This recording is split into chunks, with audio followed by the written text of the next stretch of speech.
मैया तू तो मुझे लगा बूढ़ो करके मानेगी, देख श्रीदामा को ब्याह है को। मैया बोली तू कितनो बड़ो भयो, 3.5 वर्ष को है भाई। तो मैया अब मेरी उम्र है गई। मैया बोली लाला तो पे कछु आवे जो तेरो ब्याह करता हूँ। बहू आके यूं कहेगी देखो कैसे तो ब्याह कर दियो कछु। बोल मैया देख मुंह पे सब आवे। यशोदा मैया बोली कहा आवे? मुंह पे चल वो आवे। कछु दिना पहले तक चलनो ना जानता हो घुटमुंच, अब मुंह पे चल वो आगो। दूसरा मैया मुंह पे बोल वो आवे। मैया मुंह पे सो वो आवे, मुंह पे डोल वो आवे। सबरे काम तो आ गए, और कहा चाहिए मैया? और कहा करके लाऊं बता? 9 लाख गैयान को स्वामी में पिताजी ने 9 लाख गैया कौन कहेगा? मेरे काजी तो हैं। मैया बाबा को इकलो तो लाल में इतना बड़ा मेरा भवन। अब एक ही चीज की कमी है, कहा बोले एक बहू ना है बस मेरे पास, अब ब्याह करा दे मैया। और देख मैया श्रीदामा ब्याह करवे गयो है। मैया बोली बात न मत बनाए कर, चल बैठ जा। मैया कछु काम में लगे, ठाकुर जी पीछे पीछे डोलने मेरो ब्याह करा दे। मैया श्रीदामा की बहू आ गई मेरी, ना आई है, मेरो ब्याह करा दे।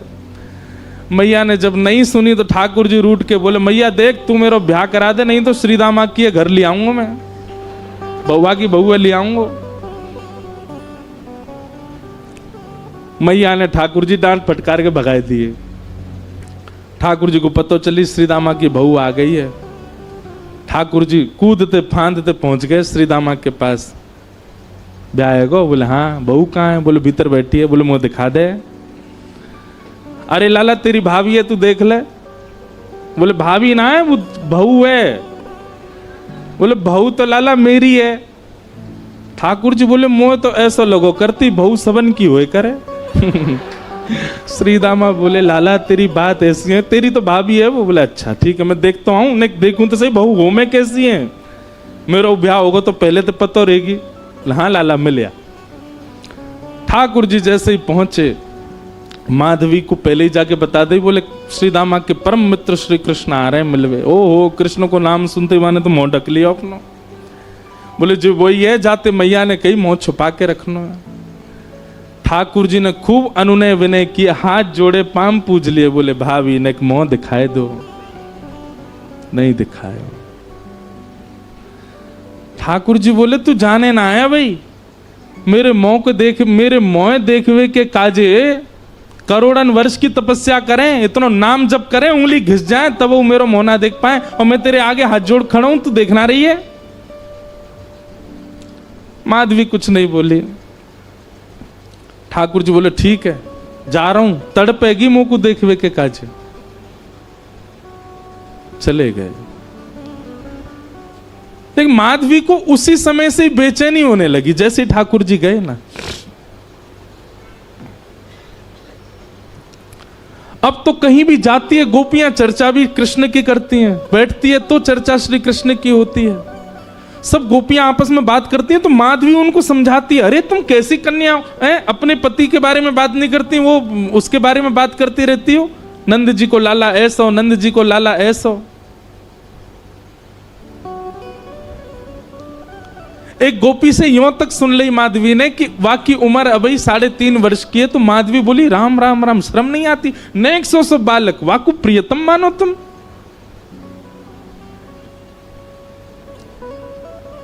एक दिन माधवी जल भरने के लिए गई यमुना जी,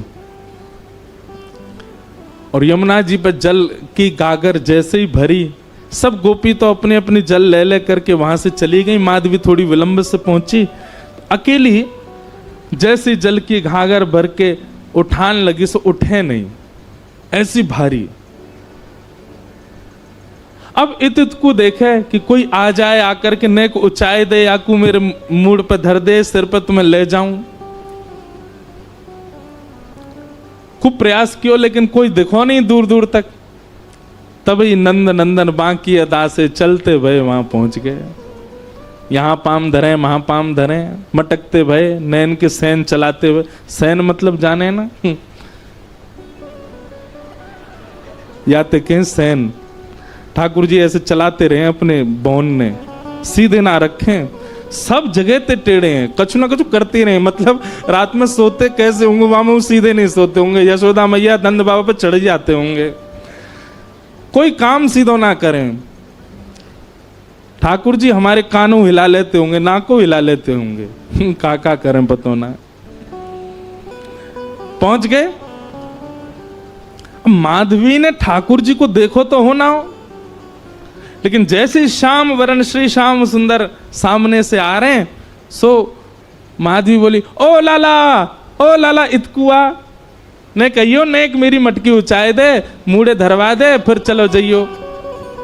ठाकुर जी ज्यों ज्यों पास आते जाएं, माधवी को त्यों त्यों लगे तो सही कि यह बालक में कछु तो अद्भुतता है, लेकिन वाय ना पता है कि श्याम सुंदरी माँ ने कभी देखे ही नहीं। नेक देखे और फिर कछु काम करने लगे, लेकिन काम वाकई स्थिति ऐसी है गई कि वो और चीजन में को मन लगे नहीं रहो, वाकई नेत्र अपने आप फिर रहे हैं। एक बात याद रखना बंधुओं, ठाकुर जी ने जादना अनुभव करा दियो, इंद्रिय अपने वश में नहीं रहेंगी। आपके हाथ, आपके पाम, आपके कान, आपके नेत्र, आपकी जीभ, आपकी नासिका, ये समस्त इंद्रियां, बुद्धि, मन सब हमारे वश में है। लेकिन जादना ठाकुर जी को नेक देर को भी साक्षात्कार भयो, सब ठाकुर जी को है जाएगा। अब माधवी कर तो कार्य रही है, नेक नेक मटकी को ऊंचाई की प्रयास कर रही है, लेकिन वहां के मन में बार बार यावे नेक तो देखूं याकू, और फिर नजर घुमा के देखे और फिर खुद पे विचार करे काय को देख रही हूं मैं, फिर अपना काम करने लगे, फिर काम कर, फिर नेक तो देखूं, फिर देखे और फिर देख करके फिर दोबारा अपने कार्य में, ऐसी स्थिति है गई। माधवी ने झटपट नेत्र बंद ही कर ली, बोले देखूंगी ही ना। पता ना क्यों इतना आकर्षण है रो है।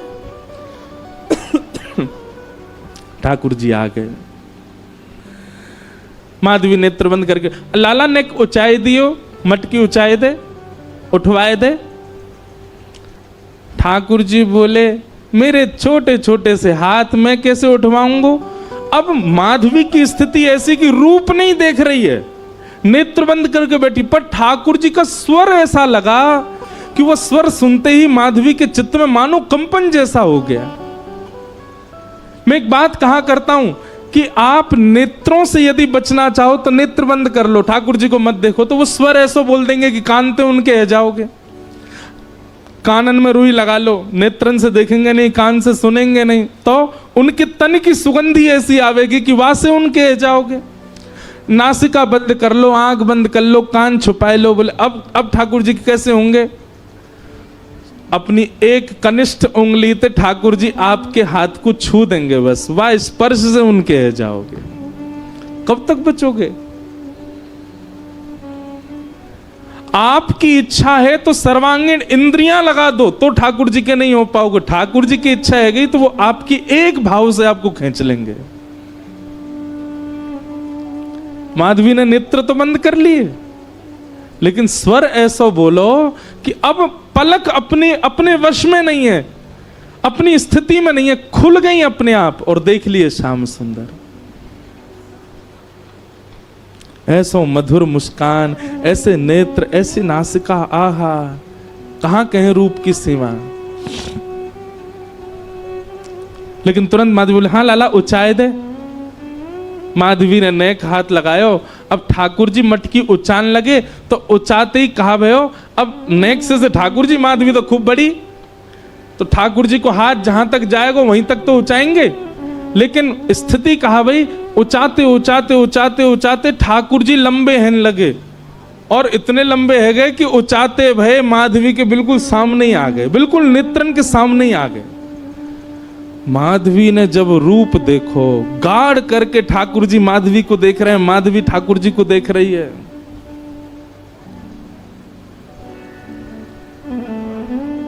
अब कहां ते ले जाएगी। अब स्थिति है का ले जावे की मटकी। बस सिर पर मटकी धरवाए के माधवी के हाथ दोनों धर के, और ठाकुर जी बस नेत्रन में देखते जा रहे हैं, क्रिया सबरी कर रहे हैं, और ये बस मटकी धराई करके, और ठाकुर जी बोले अच्छा माधवी मैं जा रहा हूं, और कह के ठाकुर जी चले गए। शाम तक ऐसे ही खड़ी रही, नेत्रों से अविरल आंसू बह रहे हैं, ना हिल रही है ना डुल रही है, कोई चेतना नहीं, कोई भावना नहीं। शाम को गोपी जब जल भरवे के काजी आई तो देखी मूर्तिमंत है करके माधवी खड़ी है। दिन भर से ऐसे ही खड़े हैवे के कारण वहां को रक्त तक रुक गयो हाथन को, नेत्र लाल पड़े हैं, मोटे मोटे अश्रु बिंद गिर रहे हैं। कोई गोपी ने जाकर के एक पानी को छिड़काव मुख पे किया, होश में आई, होश में आते ही गिर पड़ी। गोपी ने कही कहा वे हो? माधवी बोली वो कहां है, वो कहां है? गोपी बोली कौन? अरे मेरी मटकी ऊंचाई के गए हो, ऐसे कमल जैसे नेत्र, ऐसी मधुर मुस्कान, पता नहीं क्यों उसके प्रति इतना आकर्षण हुआ। और बहन कहा कहूं आपको, स्वर सुनकर के तो मैं अपने वश में ही नहीं रह पाई। कृष्ण नाम जब ते श्रवण सुनो रियाली, भूली री भवन में तो बाबरी भई रे। और इस पद की सबसे सुंदर पंक्ति मुझे लगती है, रोम रोम हो मैं तो श्रवण मई रे। मानो मैं कान बंद कर लूं तो कब तक करूं, मेरे रोम सुन रहे हैं उनका नाम, मेरे रोम पुकार रहे हैं उसको, मेरे रोम देख रहे हैं कि वो कहां चला गया। पहले 2 आंख थी, 2 कान थे, पर अब रोम रोम उसका हो चुका है। कहां तक छुपाऊं, कहां तक रोकूं खुद को। इसी भाव को चतुर्भुज दास जी कह रहे हैं, जुवती जनमन फंदना अंबुज नयन विशाल। ठाकुर जी को स्वरूप कैसा है? बोले एक क्षण के लिए दिखेगा, लेकिन वो एक क्षण के दिखवे के बाद में ऐसी स्थिति कर जाएंगे आपकी, कुछ नहीं कर पाओगे। पहले ही भैया कल ही चेतावनी दे चुका हूं मैं ये चेतावनी केवल आपको नहीं, खुद को भी दे रहा हूं। ज्यों ज्यों रस बढ़े, ज्यों ज्यों कथा में भाव बढ़े, मैं खुद को भी चेतावित करूं कि अरे भाई ने रुक जा, ने डट जा, ज्यादा मत जा। क्योंकि गोपी की स्थिति, हम बात करने तो बैठ गए गोपियों की, पर उस स्थिति में जाना कोई खतरे से खाली नहीं है, संसार के लिए खतरा है वो, आप कोई के नहीं रह पाओगे। मीराबाई की इस पंक्ति से एक भाव समझ में आता है कि ठाकुर जी जब सन्मुख आते हैं ना, तो इच्छा ये होती है कि इनको अंग भर के हम पकड़ लें। पहले तो जी भर के देख लें, जी भर के सुन लें, और जब सबसे बस ये स्थिति है व्यवहारी होगी कि बस अब चक्कर आ रहे हैं, हम गिरे ही जाएंगे, बस इच्छा होवे कि ये हमको अंग से लगा लें। ऐसे चतुर हैं ठाकुर जी, केवल हाथ मिला के चले जाएंगे। तो अब जीवन भर यही रहेगा कि हाथ ही क्यों मिला के गए, या तो मिलाते ही नहीं, और मिलना ही हो तो फिर अंग भर के मिलते ना, एक बार हृदय से लग जाते।